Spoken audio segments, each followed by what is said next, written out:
Dela writes, my MVVs, welcome. They said Ooni of Ife could not hold himself, that he was shocked to his bone marrow as Ebony and Igbi refused to swear that they have not sponsored false witnesses against Olori Naomi.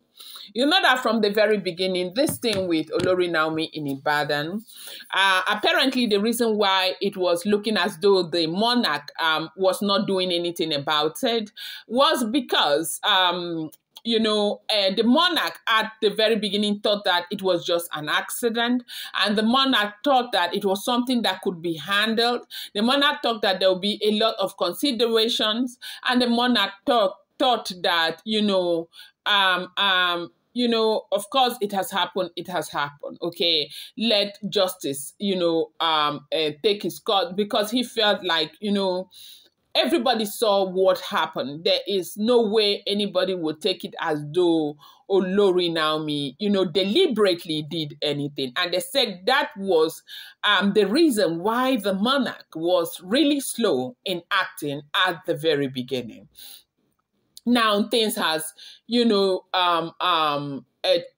taken a nosedive to a negative, part where it is looking as though the entire world is dragging to see, flesh come out of Queen Naomi's body. Yeah, that is exactly what it's looking like right now. The state is on Naomi's case, with the governor, swearing that they will never, ever go unpunished. And with everything that is happening right now, with all the spiritual revolution, with the diviners having different things to say, with everything that is going on, all the disturbances in the palace, with, it's so much the Yoruba elders, for rebuking what happened, that is a stigma to the royal family, it shouldn't be done. And with so many other Nigerians who are Yorubas from Ibadan seeking to see justice, okay? Now, things have become really, really complicated. And so, now, a lot of things happened between yesterday and day before. Yesterday, they said it was something else. Day before yesterday, there was a sitting to grant Queen Naomi bail, and the judge said no, that he was going to give the bail result next week, right? So now, with everything happening, they said a lot of people began to, turn back, as in false witnesses and all of that, are no longer comfortable with the situation. They don't want to do it again and all of that. So they now decided to revert back to a woman who owns a church with her husband there in Ibadan, one evangelical ministry. They say on one of those occasions, Olori Naomi had the husband had a section like preached in N Herald Ministry in Akure.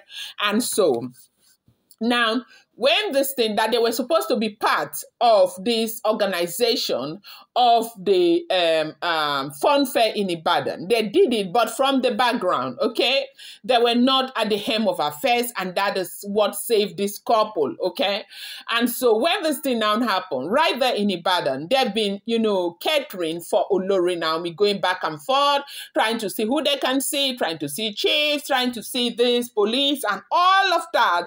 Basically, they said even Naomi's mother, right down in Ibadan, as you and I speak, right, Naomi's mother is basically living in Ibadan. Yes, because her daughter cannot be in prison in Ibadan and she is sleeping comfortable in Akure.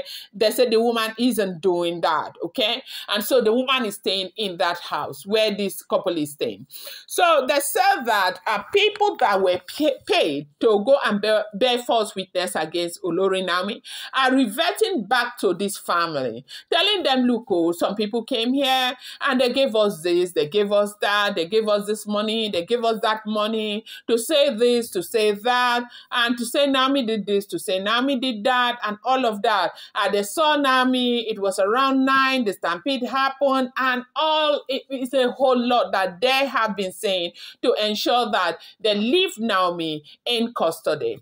So now some of them who had collected these monies are beginning to run back to say they are not doing again, they don't want to do. They said this had happened because of a man who is called Lucky, okay, who was living in, is it Isenyen, who had gone to court that on the 24th, that this man was the one person that, you know, like most times we say, okay, the judges, why would they do this? Why would they do that? Judges, you know, make their conclusions based on witnesses.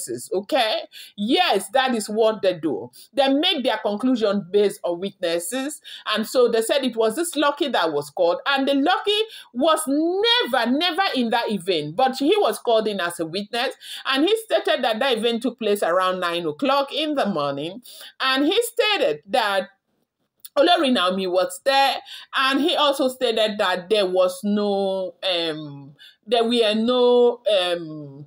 talks around the vicinity that propagated what happened, okay?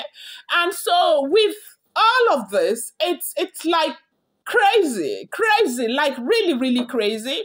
And they said that was what informed the decision of the judge. You know, even though on the 24th, the magistrate court that they took the case to had no jurisdiction to, you know, deal with this kind of case. Then 2 days ago, it was brought to High Court, and they said that it was based on the, you know, it was based on the information that Lucky had passed, okay, that informed the decision of the judge that day that did not grant Naomi bail. And if Naomi is not granted bail next week, it will be based on that decision. Now, they said Lucky went back home. He is asthmatic, and they said he slept. He started gasping for bread. One thing, and they said Nasokpai carried the Lucky go, Mona, okay? So right now with this, everybody is scared because they are attributing what happened to what he had done to Olori Naomi. Some people say it could be a coincidence, and the wife said no, it's not a coincidence, that she warned Lucky about what he was about to do because she has heard so much about Olori Naomi. Yes, and they said this happened. So because of this, now they said witnesses are backing up and witnesses are beginning to confess.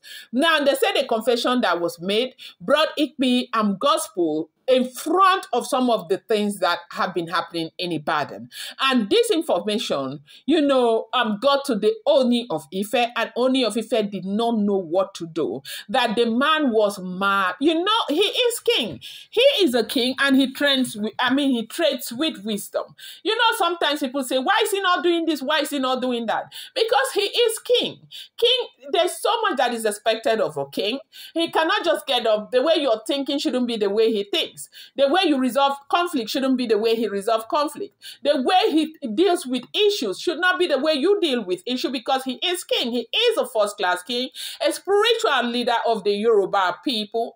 Is expected that he will be very objective in dealing with things. So now all along he never thought that this could be possible, thought that the normal speculations and all of that. But they said when this issue got to him this time, he couldn't take it. He was so broken, and he called Igbi and Bloblo to find out that, look at the information that is being passed to us from very reliable sources. They said, no, God forbid this, and they said that was when he said they should come and swear, that he was shocked to his bone marrow that they refused to swear, because at this point, he is already very upset. He is like in a confused space and all of that. They knew that if they swore, something very bad or, you know, tragic may happen. And so that they refused to swear, that he was very sure, because he could not believe that, yes, these people could go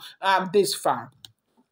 Now, do not forget that the following content is based on rumor and speculation found online. It has not been verified and should not be taken as fact except you verify it yourself. And so, now this is what is going on that said that he was very upset, that he told them that, look, one of the biggest mistakes that he has made in his life and his career as a king was, picking them as his better half. I'm going to bring you more update. Do not forget, these are all alleged, rumored, speculated information making the rounds on social media.